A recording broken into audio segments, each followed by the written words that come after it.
पक्षाला जाण्याचा वाटा मोकळ्या होत्या। आमचा स्वतंत्र पक्ष होता। कदाचित आम्ही अनेक पक्षाजवळ जाऊन तिथे आम्ही आमचं स्थान निर्माण करता आलं असतं, पण आम्हाला एकनाथजी शिंदेच खऱ्या अर्थाने मर्द वाटले, त्याच्याशिवाय दुसरा मर्द नाही, म्हणून आम्ही शिवसेनेच्या वाट्याला इथे आलो।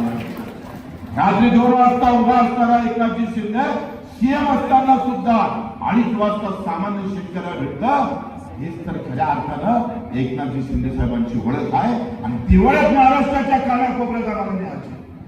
एक सेवाभावी माणूस आम्ही पाहतोय, शेवटच्या टोकापर्यंत त्याचा आवाज, त्याचा स्वभाव, त्याची प्रामाणिकता, त्याचं व्यक्तिमत्व देण्याचं काम आम्हाला करावं लागणार।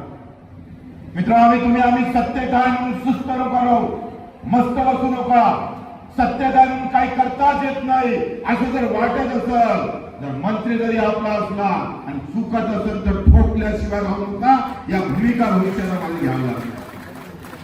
आणि आमच्या भूमिकेत खऱ्या अर्थानं आपण पाहतोय, आज आम्ही पाहतोय आमच्या धानाचे पैसे का भेटले नाही, आमच्या धानाची खरेदी का झाली नाही, अजूनही लाडक्या बहिणीचे पैसे का भेटत नाही, ह्या सगळ्या गोष्टी विचारात घ्यावं लागल। तर कोणता तरी इथेनॉलचा प्रकल्प आला, तो आमच्या पाण्याला जर शेतकऱ्याच्या पाण्याला